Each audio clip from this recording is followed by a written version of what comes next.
Hello, everybody. Man, it's great to see you on this middle of the week encouraging video for you, a little devotional time for us from Pastor David to our church or to you. You may not be a member of the Community Church in Mount Pleasant. You may be a friend. You may have never been to our church, but you're watching today, and I'm glad. I have a really neat thought for us today. I want to give you the title of our little thought today is The Gospel of Bananas. I know.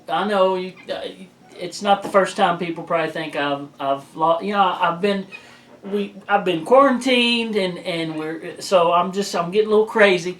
But the Gospel of Bananas. I want to talk about that today. It's pretty cool. But man, Sunday was an awesome day. We had more views Sunday than we've ever had before.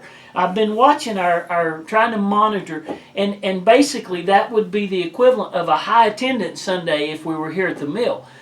We had, and the number of views is still going up. So we had a large amount of views on our service. We had communion together. Hope you watched it. Hope you liked it. Our services are becoming more and more professional, and the quality of them is improving week by week. I just want you to know this coming week there's a real special segment that's new that you're going to love. So don't miss the service this Sunday in your home, on your TV, wherever it is, okay? All right. The Gospel of Bananas. I want to read a text to you today from Mark chapter 4, verses 3 through 9, and then I'll explain our little story. Mark chapter 14, verses 3 through 9. This is a lady named Mary. And this is a situation that is unique and interesting. And I want to read you the story, and then we'll make some observations. Mark chapter 14, verse 3. And being in Bethany, in the house of Simon the leper, as he sat at meat, there came a woman having an alabaster box of ointment and a spikenard very precious. And she broke the box and poured it on his head, on Jesus. A valuable container of ointment, which was very expensive. And try to think of something today that might make you be able to identify with that. So she brought this to Jesus. Verse 4, and there were some that had indignation within themselves and said, so others are watching, and they said, why was this waste of the ointment made? She's wasting this valuable, I don't know if they saw dollar signs, I don't know what they were thinking, but they thought she is pouring out this valuable ointment on Jesus. Verse 5, for it might have been sold for more than 300 pence and have been given to the poor. And they murmured against her. They said, we could have used this. And I don't know if they were being self-righteous, probably, or just critical. And they were griping. Have you ever noticed people watch somebody do something good and they criticize? That's what they were doing. All right, watch. And Jesus said, 3 words. Jesus said, let her alone. Those of you who are criticizing her and belittling her and second guess, you leave her alone. Why trouble you her? She hath wrought a good work on me. For ye have the poor with you always. Boy, is that not prophetic. Jesus said, you will always have the poor to take care of. But you won't have me very long. Jesus said, I won't be here very long for you to take care of. And whensoever you will, ye may do good to them. But me, you do not have. Jesus said, I won't be here always. Verse 8. This is the message. Verse 8. Jesus is speaking. Jesus said, she hath done what she could. That is a sermon. That is a message. And so here's this sweet lady, and she came with this valuable container of ointment. And she broke it and poured it out on Jesus, all of it. And they criticized her. And Jesus said, leave her alone. She hath done what she could. She is come aforehand to anoint my body to burying. Verily I say unto you, wheresoever this gospel shall be preached throughout the whole world, this also that she hath done will be spoken of for a memorial to her.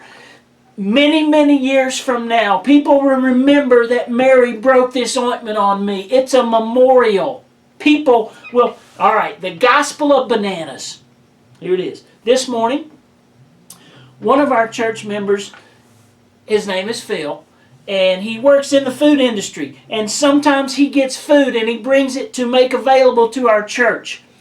And that is a beautiful, maybe small, insignificant type thing. But I want to tell you that it's not insignificant. I want to tell you that Phil hath done what he could. I want to tell you that is preaching the gospel of bananas. Because that is what, in Phil's world, that's what he had to work with. And he brought it as the Lord led him to our church and said, here, church, this is for you. He didn't have to do that. For him, that was the gospel of bananas. Let me ask you a question. What right now, while we're quarantined and we're undergoing this COVID-19, what can you do? What can be your ointment? What can be your bananas? There are people finding all kind of ways to preach the gospel without preaching the gospel. There are people that go through a drive-through and order a meal and they say, oh, by the way, here's the money for the next guy in line. I want to pay for his. That's the gospel. There's walking in your neighborhood and smiling at someone and waving. That's the gospel. There are things that you can do that you can spend money. You can purchase things. Or there's a lot of things you can do that are free. You can give kindness. The gospel of kindness. You can give love and grace and mercy. How about a smile? You can give a smile to someone that is depressed and you don't even know they're struggling. You can wave. You can send a text today. When you finish this video, you can call somebody that's lonely. You can email. You can send a card. Here's the challenge.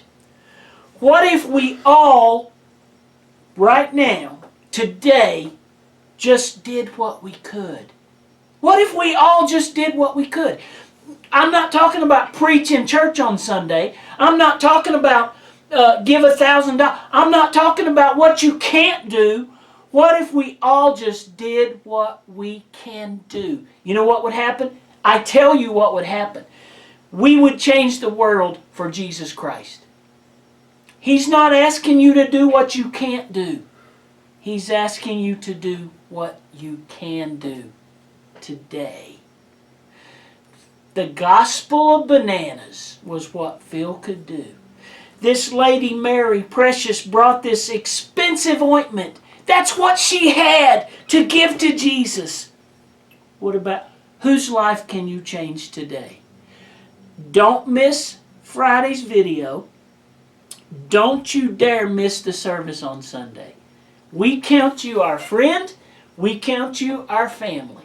We love you and we're praying for you today. Thanks for visiting. God bless you.